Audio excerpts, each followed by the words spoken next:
Hey guys, welcome back to another episode of Five Drinks or Midnight. Now the show where we bring the questions, guests bring the drinks, so we try to wrap up before midnight. Today we're talking to Shane Merriam, Bourbon Provocateur and National Brand Ambassador for Garrison Brothers Whiskey. But before we do, like and subscribe. It really helps us out. Let's get started.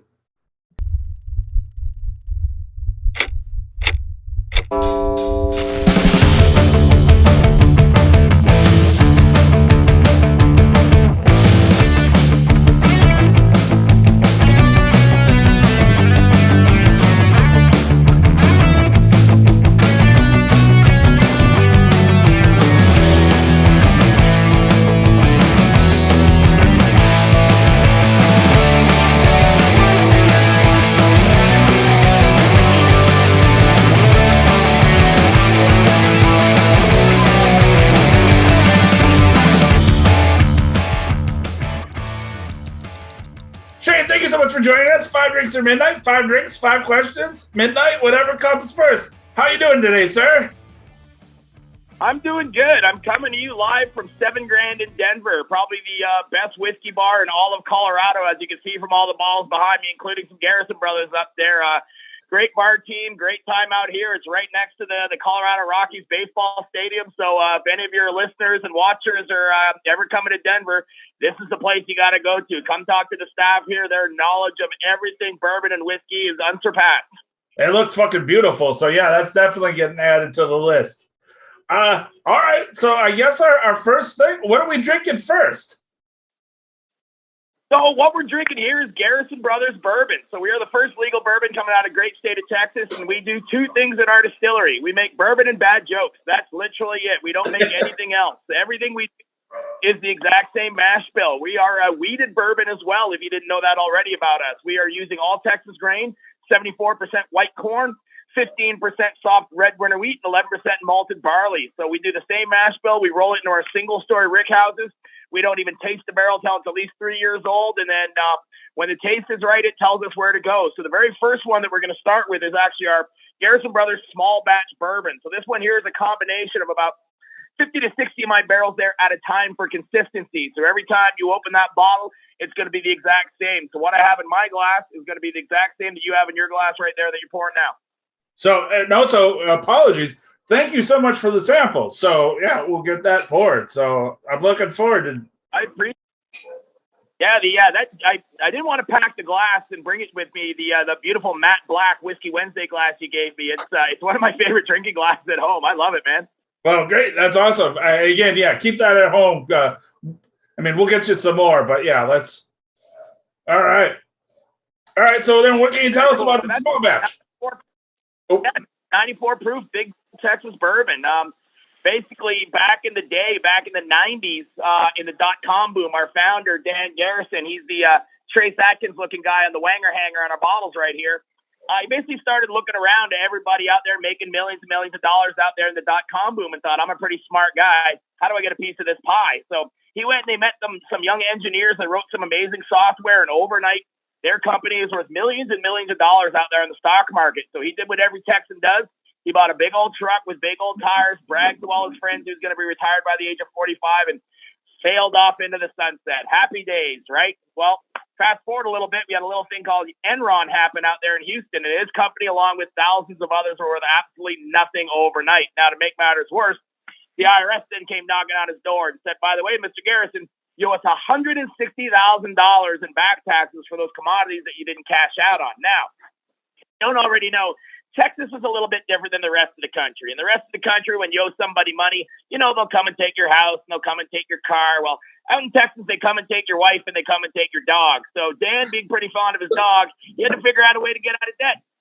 He knew one way or another he was a lifelong entrepreneur. He knew that he could not claim bankruptcy. His younger brother, Charlie, who's also the self-proclaimed better-looking one, always said, one way or another, my brother's going to have his name on his shirt. Might be his inmate number, might be the name of his company, but it's going to be printed right there on there. So he went to all his friends, he begged, he pleaded, he borrowed, he scrounged up $60,000, and they went to the IRS and said, we can do one of 2 things here, folks. You can either take this check, wipe my debt clean, and we're going to go our separate ways, or I'm going to take this check, go to the Kentucky Bourbon Trail, and get drunk until every single nickel's gone. Well, Fortunately for us, the IRS said, let's not be too hasty. We'll just take the check, wipe your debt free and clear, and go our separate ways. And being a very responsible and loving husband and father, he went to the Kentucky Bourbon Trail and he got drunk anyway. This is where he got to meet, the late, great Dave Pickerel, still at Maker's Mark, Jimmy and Eddie Russell over at Wild Turkey, and Elmer T. Lee approaching retirement at the time at Buffalo Trace. So, he was out there and they were all sitting in a bar in Kentucky, not anywhere near as cool as this bar that I'm in right now, but he stood up in the middle of the room and he goes, why do all of your tour guides keep saying that you can only make bourbon in Kentucky? We all know that's a bunch of baloney. So this really kind of lit a light bulb above Elmer's head. Elmer had done everything there was to do for bourbon in Kentucky. Buffalo Trace, Pappy Van Winkle, Weller, Blanton. He had already been studying terroirs and aquifers throughout America. He was wondering why the U.S. was so many generations behind Ireland and Scotland, these two tiny little countries making so many different styles and varieties of their whiskeys.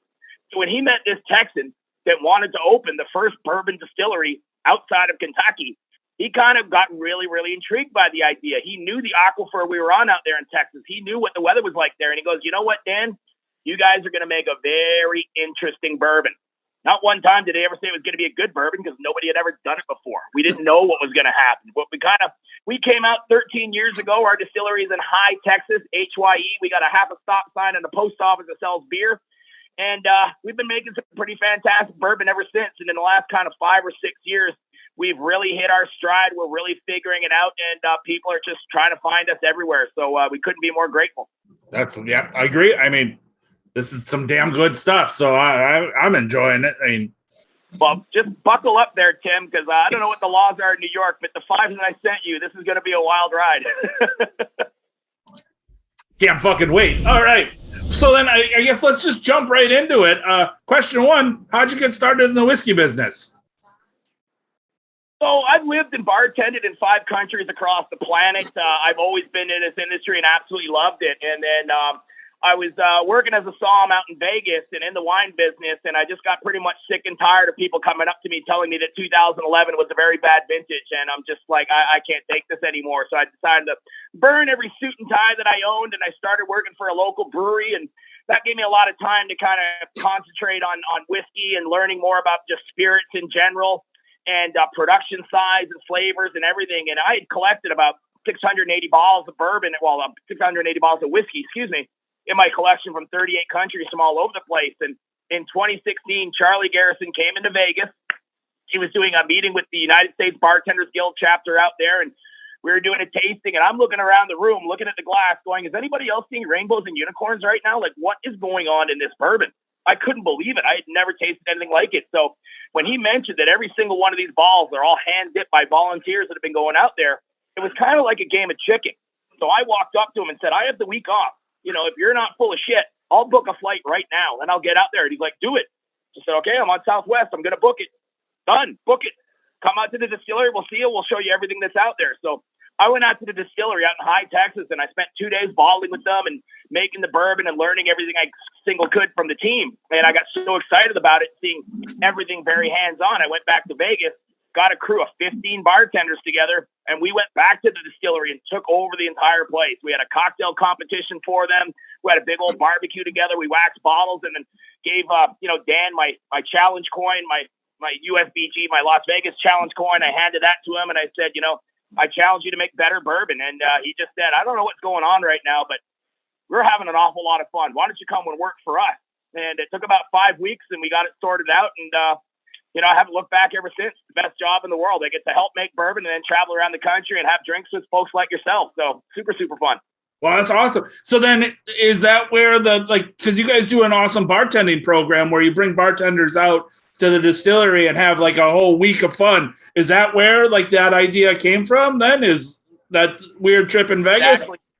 Down the road, he was kind of asking me, he goes, everybody's still talking about that when you brought all those bartenders out.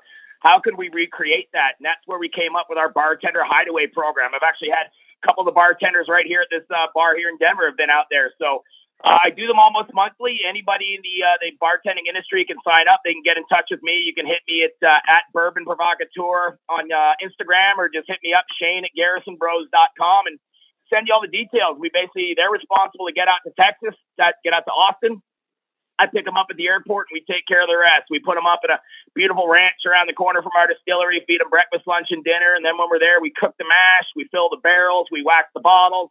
We do a shot of quality control bourbon every 30 minutes. We have a cocktail competition, catfish fry. Basically turns into one big hell of a party, but then you get a whole bunch of new best friends from around the country. And that's really what everything is all about. I mean, you can't see it because I sent the little samples there, but on the back of every single one of our bottles, it says good bourbon can change the world. And we believe that each and every single day. And, you know, I know that good bartenders change the world each and every single day. So it's just our way of giving back. Awesome. Well, I think that's fucking awesome. I know after you told me about that, I applied to be a bartender at a few New York bars so that I can come down to Austin. So. Awesome. Yeah, we have a lot of fun. We have our coins and everything like that. Like, I'm loving the coin that you got me and I gave you. And it's all about keeping that in the community. Had, you know, lunch with another one of my buddies that's working tonight. And, you know, everywhere I go, wherever I'm traveling around the country, it's always fun to see happy faces and reconnect with everybody. So it's, I'm really, really lucky. Yeah, no, and I mean, you have such a, I mean, when I met you at Whiskey Barrel Nite, I mean, you have such an energy, and it was so fun to actually just keep coming back and talking to you. So, like, I mean, that was, again, cheers to you, sir, because there's a lot of people that, you know, they'll just pour and want you to go away, and you were very personable and just full of fucking energy, and I was like, this guy's got more stories to tell, so we got to drink together some more, so. If you're in the whiskey industry or if you're in the bar industry and you're not having a good time, you're doing it wrong. Agreed. You really are. All right. Well, that's question one, drink one. So train's leaving the station. So that's, I mean, fuck, that was amazing. So that we're already off on a really shit. Whiskey Wednesdays is going to be terrible tonight. So I'm going to get arrested. There you go. All right. Well, then drink two, question two. What are we drinking? What you're drinking for question two is actually one of our single barrels. So, Again, our small batch, the first one you had, like I said, is a combination of 50 to 60 of our barrels at a time for consistency. Now, when Don Todd, our master distiller, goes out, you definitely want to hang out with him on a Monday. Because Monday we go out into the rick houses with a drill and some glasses, and we start to taste barrels. When he finds that one individual barrel that's got a nice subtle little nuance to it, maybe it's chocolate marzipan, maybe it's salted caramel, butterscotch, maple, whatever that is, he'll pull that one single barrel out. We'll dump that into our single barrel bourbon. So every barrel, we put the number right on the side of the bottle, and every barrel is going to be slightly different. So I love to explain to people that a lot of the times get confused with single malt and single barrel that couldn't be more different things. So the single barrel is the bourbon, one individual barrel. So with any spirit or wine, I like to tell people, think of the barrels like your family members. You all share the same DNA, but you're all going to have a very different personality. And that's the beauty about doing some single barrel bourbons. Awesome. So, I mean, you tell me. So from the first one, that's our small batch, that's what we do for consistency, so it always tastes the same. And then the single barrel. They're both the same age. They're both the exact same mash bill, and they were probably in the same rick house, single story. So you tell me how different that is. And that's what the Texas terroir does out there. That's nothing that we have to do. We don't manipulate that bourbon in any shape or form. It's just what happens when the barrel's sitting out there for 3 to 4 years in Texas. Oh, this is amazing. Super hot, just cold at night. I mean, this just has a lot more robust flavor to it. Like on the nose, it immediately is. And again, same proof, right? Like they're both 94%. Yeah. Yeah.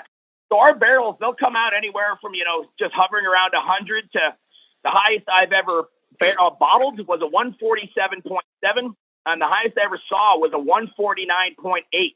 And this was when I was out there with a group of bartenders, and I saw it at 149.8. I measured it with a hydrometer just to make sure, and said, well, I can't wait to try this. So the very next day, I went right out into that rick house, and the barrel was gone. And I had a group of bartenders with me. So I get on the phone, I call up our master distiller, Don Todd, and I said, hey, what happened to that 149.8 barrel? Don't worry about that. I'll look after them. His answer was, don't worry about it. To this day, I still don't know what happened to the barrel. I have no idea. Those are the best answers. Yeah, so we take those down. So our small batch of the single barrel you're having right now, they've been proofed down in 94. And the way we prove it down is by adding Texas rainwater that we collect off our rick house rooftop. So it's the purest water that we can get out there, which is the polar opposite of the insanely hard limestone water that we have underground that we ferment with and that we mash with. So we're using two different waters, but all Texas water, all our own. Awesome. All right. Well, then on to question 2. This might be a little bit before your time, but again, it just sounds like an absolutely insane story. But during our research, social stalking that we did, is it true that Garrison Brothers called the cops on themselves every day until legislation was changed about making bourbon in Texas? So, there's a young man out there called Tito that has been making some pretty decent vodka out there in Texas for a while. And he did open up a lot of doors and change a lot of laws for distilling in Texas. We still have dry counties in there. You still can't buy any booze on retail on a Sunday in Texas. But yeah, it's basically, if you want to, change the laws, as you know, you do it one of 2 ways. Either number 1, have more money than the next person, or number 2, bug the shit out of them until you change the law. So we would just do that until it got to the point where the cops would call us and say, please stop phoning us and wasting our time. So that's just one way to get involved and one way to get get active. I think that's that's hilarious and just, really just kind of funny. But I just can't imagine the cop, would the cops show up at first and then shut you down or write you tickets or how? They would, we would get a fine. And they would do that. Before they got back to the station, we call them and say, we're doing it again. Yeah. And but again, it's, there's a lot of states out there that still have these, post-prohibition laws that have been there for 90 years that are just completely archaic. And the whole liquor industry in the country needs a massive overhaul. It's just so different from state to state and everything going on that, when we first started, you couldn't buy bourbon at our distillery. You couldn't even taste it at our distillery. And those laws have changed. We're working with people and getting them changed and everything like that. But it's still a long way to go. Wow. That's crazy. But yeah, I just think that's fucking hilarious. Just being like, we're doing it again. Come get us. It's just pay the fine to make it worthwhile. Again, it goes back, and you hear me say it again and again, Tim. That good bourbon can change the world, and we believe it. It's not a catchphrase. It's not a slogan. It is reality. Question 3, drink 3. Drink 3. What you have is one of our newest expressions in our core lineup. It's our honeydew bourbon, and that's HONEYDEW. And unlike these 2 morons on YouTube that I saw kind of reviewing it, I can promise you and guarantee you that no honeydew melons were harmed in the making of this bourbon. I was sitting there watching this channel, and they opened up the bottle. They took out the synthetic cork and went, wow, you can really get the melon on there. I'm watching this video like, what are they talking about?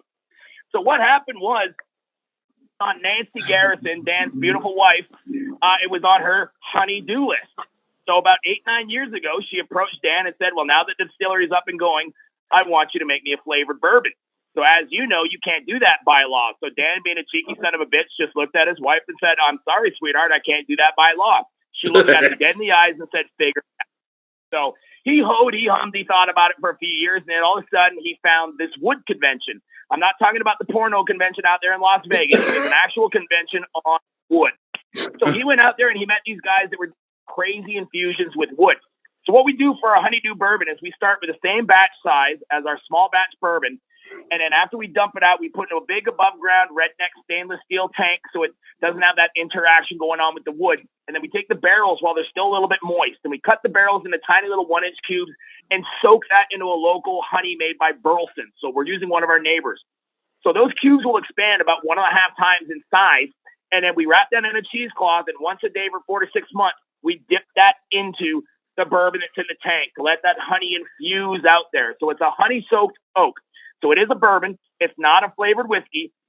As you know, if we added 1 drop of honey into that bottle, now it's a flavored whiskey. We're not a bourbon anymore. Right. But we're just doing a secondary finish. So imagine, some of these amazing whiskeys that are out there doing a finish in a sherry cask or a port butt or, rum cask. Somebody out there is putting it in a tequila barrel or a Tabasco barrel. Don't ask me why. They're doing it. But we just do that so it's there. So we're basically putting the wood into the bourbon instead of putting the bourbon into the wood. And we're doing that for consistency. If we did it 1 barrel at a time, it would be incredibly labor intensive and so time consuming. But that honey that was in that barrel would taste pretty fantastic. Absolutely. And two, you're absolutely right. You could totally taste the melon in this. That was a joke. Yeah, it cracks me up. It really takes a little bit of explaining. That's why I love, when we met at the Whiskey and Barrel Nite Festival, a lot of people are like, oh, I'm not doing that, because they've had these, flavored whiskeys that are gloopy. They'll have, 6 ingredients that start with the letter X that I can't even pronounce. Right. This is a bourbon. It's not a flavored whiskey. It's night and day the difference on there. We want the bourbon to still shine through, but still have a little taste of honey in there.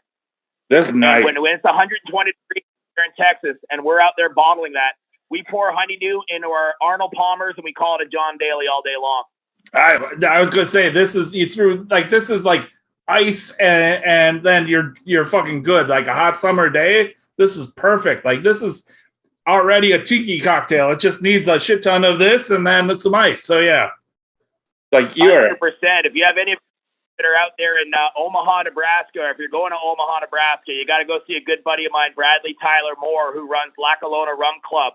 He does this smoked old fashioned with our honeydew, and he used a little bar spoon of that Trader Vic's macadamia nut liqueur, and he actually smokes it with a stave that we have given him, and he shaves the stave. He calls it shave a stave, and then he smokes it with the stave and the barrels and the wood that our bourbon was in. So, I have to send him a stave almost once a month. It's a delicious cocktail. Donis, our master distiller, said it was probably his favorite Garrison Brothers cocktail he's ever had.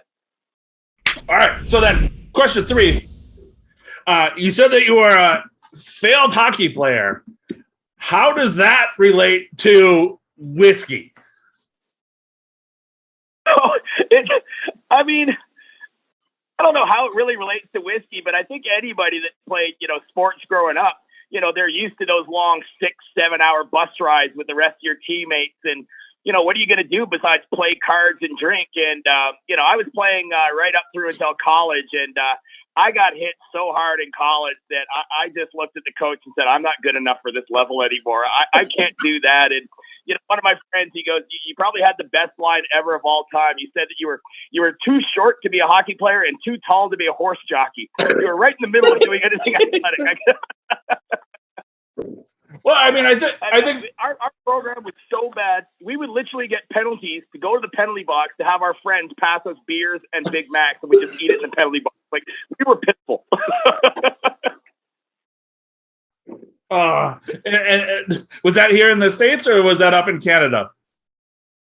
No, that was back when I was up in Canada still. So it was really funny when Dan was, we were talking about, forming this new role for me to start with the team at Garrison Brothers, because they didn't have anybody in this role and I wasn't really looking for a job or anything. It was just, we met each other and we really got on and said, we'd love to work together and figure it out. And, over about a half a bottle of bourbon, we're sitting there like, what do you want to do? What do you want to do? And, I said, I don't want to do sales. I'm not doing this. I'm not going to stand in a Costco and do samplings and stuff like that. And he's like, I just want you to get out there and get people excited about bourbon. And I'm sitting there thinking, let me get this straight.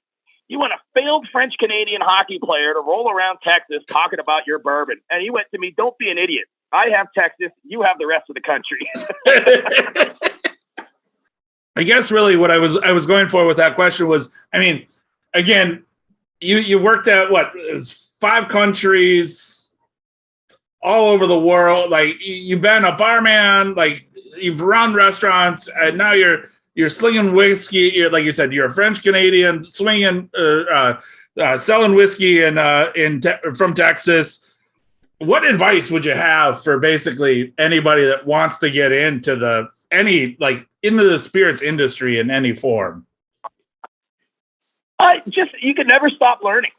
The amount of stuff that's out there, the amount of new spirits that are coming out and everything, you can never stop learning. So get out there and figure out what it is that you're passionate about. It's, they always say, oh, you're so lucky. And I'm like, no, it was when preparedness means opportunity. And there was an opportunity at Garrison Brothers, and I'd already been studying spirits and bartending for 20 plus years. So it was just already a match. It wasn't that I needed to catch up. I know what bourbon's made of. I can tell you about 50 other brands in Kentucky and flavor profiles, and I could talk to you about it all day long. That's not because I was looking to get a job doing that. I was just prepared when the opportunity came up. So, you can never stop learning. But the other one is that you'd better believe in it and you'd better love it, inside and out, because you're going to be out there all week long talking to people about it and drinking with them. And if you're not genuine, if they see that you're fake, it's going to come straight through. Yeah. It's the amount of friends that I've had, whether it be bartending or whether it be, working as a brand ambassador for a band, a brand or anything like that. When I see them working at 5 different bars over the course of the year, I'm like, why would I hire you? You're going to be here for 2 months, then you're going to leave. I don't want that. I want somebody that's going to be forever. And then when you've been out there and you work for one gin company, then another gin company, then a third one, you have no credibility. You just spent a year telling me that this was the best thing you've ever heard of, and now next year, it's not anymore. Now this one's the best one. Like, just you better believe in it 1,000%, and know that you're getting in there. It's people say that sure, there's a lot of travel and you get to meet people and you'll get to do a lot of drinking and eating, but you have no idea what a 5 a.m. flight hungover is when you're dragging 150 pounds of luggage trying to email people. Like, there's a lot that goes into it besides, the nightlife. Yeah. Well, like, fuck. I mean, what was it? Like, you were New York on Monday, Chicago Tuesday, Denver today. Like, I mean, you're living out of a suitcase. You're probably like carting barrel or bottles around, like just across the U.S. left and right. Like, it's got to be, you got to be in it to win it, right? Like, I mean, I think that's the like. No, you got to be prepared, Tim. So I'll put it to you this way: I'm literally going to Colorado Springs tomorrow. I had to make sure that my hotel had coin laundry.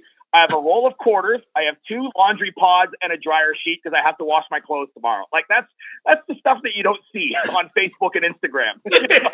I'll take a picture sitting here having a nice chat about whiskey. I'm not going to take a picture of you when I'm sitting in my boxers in the hotel room doing my laundry. All right. Well, all right. Drink 4. This is one of the unicorns that comes out of Garrison Brothers Distillery. So it started out as a one-off, and then it got so popular that we're now making it year-round, and we're releasing it every 3 to 4 months. So it's also the one that gets butchered when people try to read the label. So it's actually our Balmoral bourbon. Okay. So it's the one with the blue wax. It comes with a nice little Balmoral medal on there. Balmoral is actually the name of a state park out in West Texas. It's got a beautiful blue spring-fed swimming hole about the size of a football field and a half. It's got its own vegetation and aqua life that you can only find there in the state park. And kind of over time, it fell into disrepair, and so many West Texans learned how to swim there. It's actually closer to Phoenix than it is to our distillery in High Texas. It's that far west. And so Dan Garrison, believing that, good bourbon can change the world, like I said, he wanted to put his money where his mouth is. So he called up the state parks and said, I'm going to donate $500,000 to you guys, and we're going to throw the biggest pool party that the world has ever seen, and we're going to bring this park back to its former glory with the landscaping and new facilities and get everything done there and really, really bring it back. So, good plan, right? Well, the very next day, the head of Texas State Parks calls up Dan Garrison and goes, we really appreciate the offer for the donation, but we have a little bit of a problem. He goes, okay, well, what's the problem? He goes, you're not allowed to have any alcohol in state parks. To which Dan just answers, are you shitting me? I'm about to give you $500,000. Figure it out.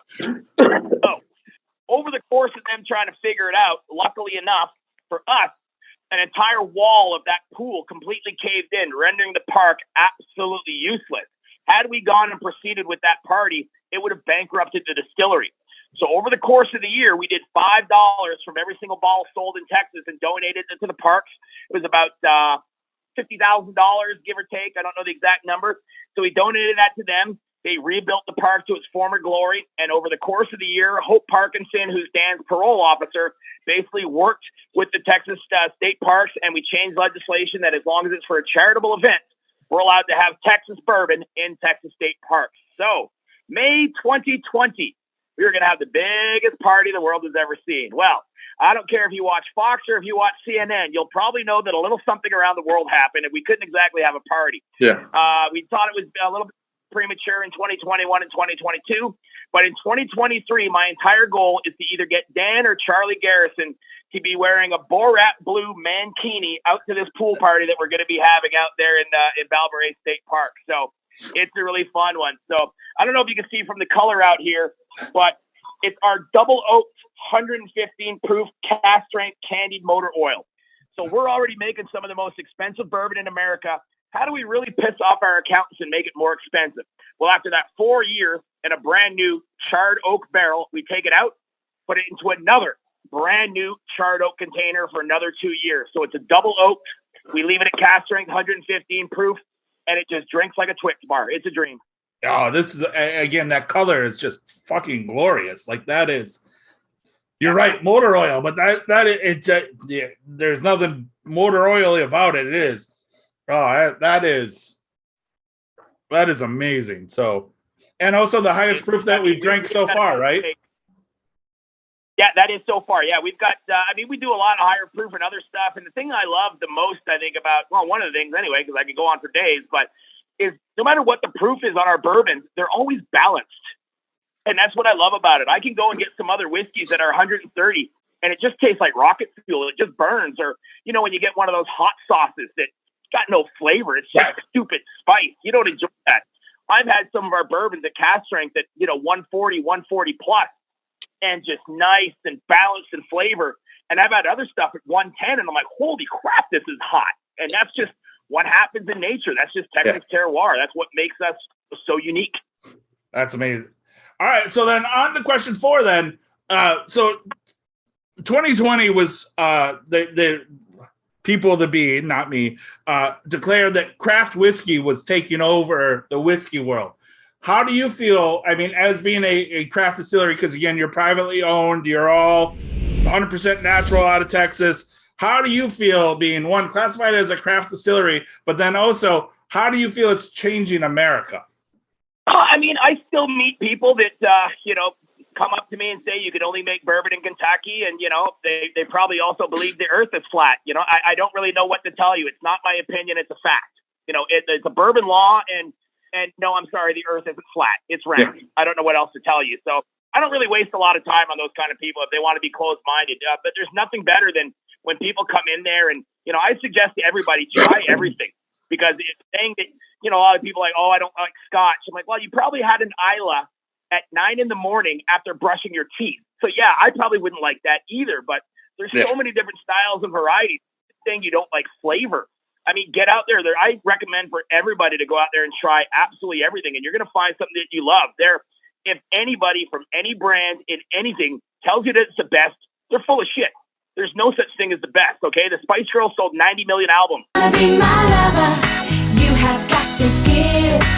I did not buy one, okay? Enjoy what you enjoy. There's so many things out there, and you'll find something that you like. My grandmother, she told me I was the best hockey player when I was 5. She was wrong. It's half. Tell you how to drink your whiskey. Don't let anybody tell you that. Stop believing everything you read on Facebook and the internet. Is go out there. It's your palate. We all taste differently. I dated a vegetarian once. We all make mistakes. It happens. All right.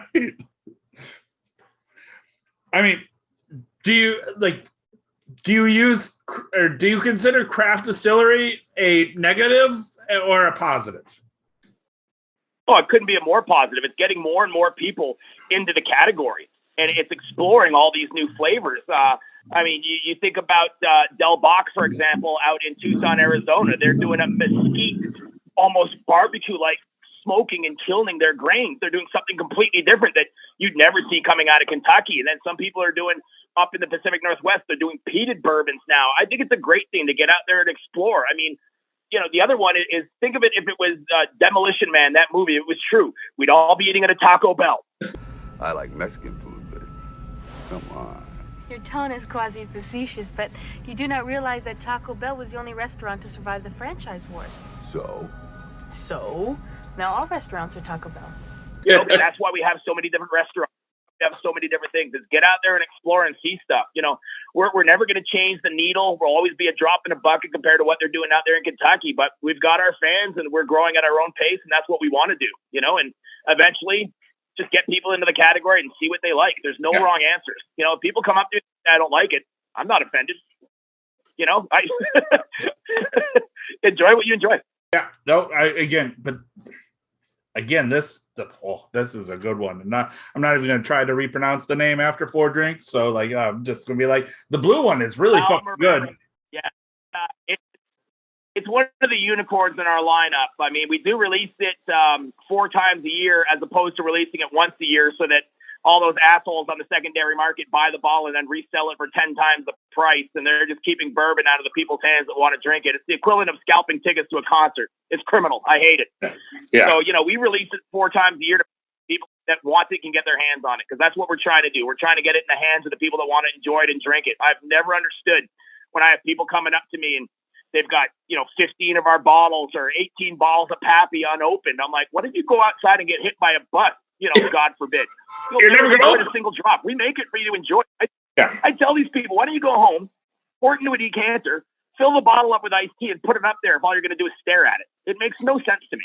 I interviewed the guys from Lost Lantern who also I met at Barrel Nite with your episode, and they talked about how wine drinkers will show off their whiskey or their bottles of wine. They'll build great cages for it, whereas a whiskey collector will have it in like a shoebox in like on the floor.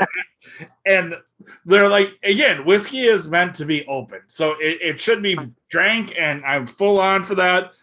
Again, depending on the day, am I going to crack a, very rare, bottle that, on a normal Tuesday? But hey, if, we're sitting there drinking, sure, I'll crack something really nice and pretty.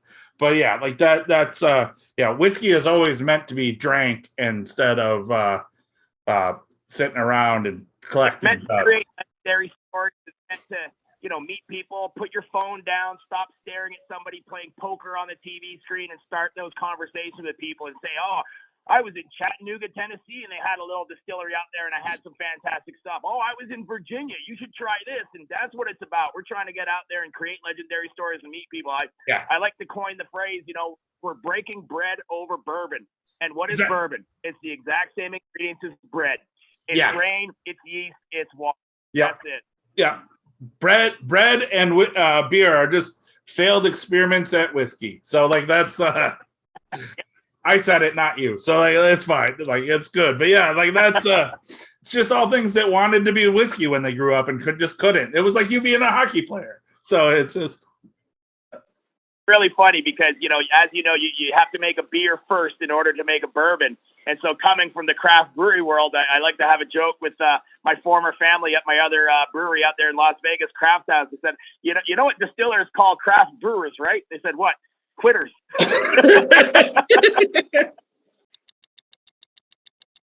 Fifth and final question. So I guess what are we drinking? All right. So that is our annual release. That is our Cowboy Bourbon. So I believe the one I gave you was last year's. It's not this year's. So basically what the Cowboy Bourbon is, every year when Donis goes out and he tastes barrels for, like I said, the small batch and the single barrel. But when he finds one of those barrels, it's got not only a super extra cool nuance to it, but it's a barrel that might be able to last another Texas summer or another 2 Texas summers. He will collect all of those barrels. He'll put it out into his little sugar bank, and he'll hold on to those barrels. So every August, we'll take all those barrels for the year and combine them all. And then we don't know what the proof is until they're all combined each and every year. And then we hand dip them all in a gold wax, and we don't know what the yield is until we hand number and count each and every bottle. So every year it hovers around 130 to 137, and we usually get between 5 to 6,500 bottles. So it changes a little bit every year, but it's basically the biggest, the boldest, uncut cask strength bourbon that we can make. I have some hardcore Kentucky fans, and if that's what they want, that's fine. And they come up and they snicker and go, "Oh, you can't make a 10-year-old bourbon in Texas." No, there'd be, not in high Texas anyway. There'd be nothing left in our barrels. We have a 14% angel share. And now you just flip it and I go, well, why aren't all the Japanese and all the Scotsmen going to you saying, oh, you can't make a 25-year-old bourbon? Because you can't do that in Kentucky. They're doing that out in Japan. It's apples and oranges. It's completely different terroirs and completely different climates. It's not better. It's not worse. It's just different. And go back to question 4. The beauty about it, all these craft distillers out there trying all these different things, and variety is the spice of life. If you just want to go out there and drink Starbucks and eat McDonald's all day, go for it. That's not what I want to do. Different areas, different, again, altitudes, longitudes, whatever. Like, terroir is going to make everything fucking taste different. Like, so that's where, New York claims to have the best bagels in the world, but then so does Montreal. So it's very weird. But they're wrong. But hey, I'll put it this way: I'm from Montreal, and the fact that Anthony Bourdain went to Saint Viateur Bagels in Montreal and said they were better, I'll stick to what he said. Yeah. Well, we can discuss that the next time you're in town. So I'll have my mom ship some to you. All right. All right. So this just, absolutely smells amazing. 133.7 off the top of my head, but I think I put the notes down on when I poured it for you. I can't remember which year. This year when we released it, I didn't even get a bottle. It sells out so quickly that when I went back to the distillery, I said, "Oh, hey, where's my bottle?" Like, "Oh, we thought you got it already." Like, no, I've been on the road. I didn't get one. So last year it was actually really unique because it was our 7th release of our Cowboy bourbon, and it was a combination of all 7-year-old barrels, all from Black Swan. So we were trying to go for lucky number 7s in that one. And so that one was the lowest proof we've ever done, 131, I do believe. But I think that was 2 years ago, the one I poured you out there. But I think I included it in the notes. It was about a month ago that I sent you the package, and I tend to drink a lot. No, it was 2020, and it's 133.9. So, and there you go. It smells just fucking gorgeous. So, that is just that cast strength. That's the biggest and boldest stuff we can make, or the biggest and boldest stuff that our temperatures will allow us to make. Let's put it that way. Oh, that is glorious. That is just yummy. That is just flavored. It's just a flavor bomb in your mouth. It's just. You could go on that all night. That's, when people go out there and they buy the Cowboy, it's, our billboards out in Texas say drink like an adult. It's not meant to shoot. But frankly, Tim, if you're going to shoot that, we need to hang out more often. Yeah, no. It's just amazing.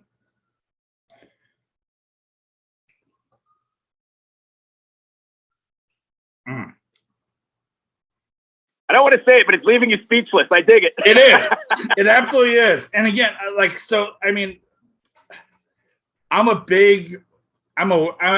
love a rye. For me, I'm an Irish kid, so I love Irish, and then it's a rye, and then it's wheated bourbon. I'm a big wheated bourbon fan. That's where I'm at. And this, though, honestly, this is that's just. The thing. You take with folks, and they get to go through the whole lineup. That every single one of those whiskeys is the exact same mash bill that you've been drinking today. So that's what's really fun about it. Yeah, this is honestly, you're right. It has left me speechless. This is just, this is just amazing. So one, I'm gonna have to call party foul on you because. You did the same thing that Aaron from Smoke Wagon did, which was you sent me a bunch of shit that was really, really good, and then I can't fucking get it anywhere, so I can't go drink it again. So we release it every September. It's once a year, about 6,000 bottles. When it's gone, it's gone. Whereas the Balmoral and everybody else, that's our core 4 lineup. That's available year round. But it's not, we don't play the game where we try to get it on the secondary market or out there. We're trying to get it into people's hands that want to drink it and enjoy it. Yeah. All right. So September, I will reach back out in September and find out where in the fuck I can get a 2022 Cowboy. So come out to the distillery. When we do the releases, we get lineup of cars. They come out there, and it's we turn it into a hell of an all-day party. So that's the best way to ensure when you get our annual releases. We did one a couple of years ago. It was one time only. It was a high rye. It was the first time we've ever done it. It was still a bourbon, but it was the first time we've ever done a rye in there. It's the first time we've ever changed the mash bill. We sold, I think it was 3,000 bottles in 2 hours, and it was gone. It was one and done, never to be done again. Last month, to raise money for our Good Bourbon for a Good Cause charity, Dan took one bottle out of his collection. It auctioned off for $12,000 to go to charity. Somebody bought that bottle that last year they could have got it for $80,000, but it was for charity. It's for a good cause, and that's what we do out there. It was real funny. I was talking to one of our most senior distillers, Jack, and it was actually his mash bill. And when I was talking to him about it, I said, "So what is the mash bill on there?" He said, 52% corn, 34 rye, the remainder malted barley. And I said, 52 corn? Why did you do 52 corn? He goes, we're a bourbon distillery. I wanted to err on the side of caution. And I just thought that was the best answer you could possibly give me. So question 5 comes down to the flip of the Whiskey Wednesday coin. You can flip it, you can spin it, you can do anything you want. But the coin will tell us the answer. You don't have to give us an answer. But, I mean, you've already kind of done. So question 5. Can good bourbon change the world? Oh, 100% believe that. That's fuck yeah. Right there is the answer. That's your answer. I mean, it's everybody's got so many different, stories from our distillery, and it really is just an incredible family that we have out there. And I love the fact that you could probably do this show again 5 more times with 5 different of our staff members out there, and you're going to get different stories and some different stuff all the time. But the one that I always love to share when I'm out there on the road, do I want to share that with your viewers? Because that'll spoil it when I do my live event. But yeah, maybe I'll hold that one in my pocket with your coin, because I love to share that one with some people at live events. It always brings a tear to their eye and do that. But we really do think it could change the world. I mean, the amount of I'll tell another story that we did for our Hurricane Tough. How about that? So years and years ago, we had Hurricane Harvey hit, and it did more damage than Hurricane Katrina did in New Orleans, but it wasn't as widely reported because it didn't hit any major metropolitan areas. But there's complete areas of Texas and Louisiana that were completely devastated, and they were sitting there at the distillery watching the coverage on TV, and they saw this one tiny little liquor store. I believe it was called Spanky's, and it was under 8 feet of water. And Dan's watching it on there, and there's a bottle of Garrison Brothers floating by in 8 feet of water in this liquor store. So Andrew, who worked in our hospitality area at the time, got on the phone with Dan and said, I'm getting a truck. I'm filling it full of water, filling it full of toilet paper, and I'm going to get down there and try to take care of some people. And Dan said, I love where your heart is, but think about it. If you go down there, you're going to get stuck and stranded, and you're going to become a victim. So we need to figure out a better way that we can help these people. So he called up Rev, who was our operations manager at the time, and said, I need you to find me a charity that we can work with that nobody else does that's going to make the most impact for this. And he called up Donis, our master distiller, and said, how many barrels did you fill today? Said, I believe he filled 11 barrels that day. Because can you calculate how many bottles you think that's going to be in 5 years from now? So we got the calculation. Then he got on the phone with Rob, our head marketing dude, and said, Rob, I want you to start me a web page, and we're going to get all the bourbon that Donis made today when the hurricane hit. We're going to call it Hurricane Tough, and we're going to sell these bottles to our fans that are going to prepay them and pre-buy them so we can raise money and send it down to these people in need. So he heard back from Rev. He found this group called Team Rubicon. They're all ex-veterans, and they go in there and they do it until the job is done. They don't leave you with just 4 walls and a roof. They do the plumbing, they do the electrics, they do absolutely everything. So we're going to work with Team Rubicon, and then excuse me, it catches up to you. Donna said, I'm going to make X number of bottles out there, so we're going to produce this. And then Rob says, perfect. I've got the website up and going on there, and let's get this done. So the very next day, Dan has got the bottling line, and he's sitting there, and he's hand signing each and every one of the bottles. And Rob calls him up. He goes, do you have your laptop around? He goes, oh, it's around the corner. He goes, the website keeps crashing, and it's not because of anything I've done. So we got on there, and we're seeing the ticker. And we couldn't believe it. In about 48 hours, we raised over, I think it was $90,000 for people buying a bottle of bourbon that they've never tasted and they're not going to get for 5 years. Wow, that's amazing. At the end of the day, it was roughly, I can't remember the exact number. It was a while ago, but it was almost about $80,000 to $100,000. And we went to our distributor and asked them to match it. They threw in an extra $5,000. So it's no joke, but we raised all that money, and that is fans and Texans donating money for something they're not going to get for 5 years to help other Texans. So I'll flip the script on this and ask you, Tim, do you think good bourbon could change the world? I do. I think that, we talked about this on Monday a little bit. I think sitting down and actually having a drink with, it could be your enemy, it could be your friend, but actually the pub is the most sacred place in the world. And I think having a good bourbon between 2 people can absolutely change the world. So I think that you rip away all the bullshit of life and everything else, and you really are just coming down to just drinking good bourbon. And you know what? Absolutely. It's back when I started bartending, there was 2 rules. It was, you don't talk about religion or politics in the bar.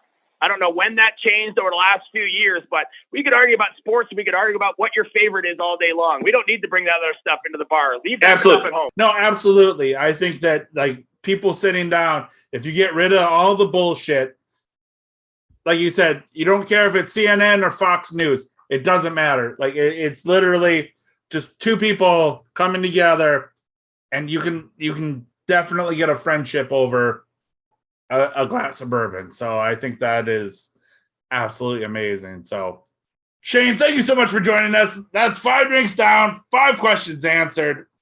Fuck, it was an amazing tasting. Thank you so much for all the samples. You know, until we can drink again in person, cheers to you, my friend. Safe travels to everywhere you're going. And hopefully we'll see you back in New York or Texas very soon. So cheers to you. I appreciate that. Yeah, anybody, if they like the bourbon, they can go to our website, garrisonbros.com. You can follow me on Instagram at Bourbon Provocateur. That's what Dan gave me as the title when we started working together. And if you're really interested in the bourbon and you wanted to actually come out and, be on our bottling team and hand dip these in wax, you can sign up for the newsletter on our website, and it'll give you the information on when we have the sign-up times. You can make your way out there, and we feed you breakfast, we feed you lunch, and we give you a quality control shot every 30 minutes. It turns into a hell of a party. So appreciate the time. Appreciate you having me on the show there, Tim. Thank you so much. We'll talk very soon. I'm going to come to Texas. Hang on.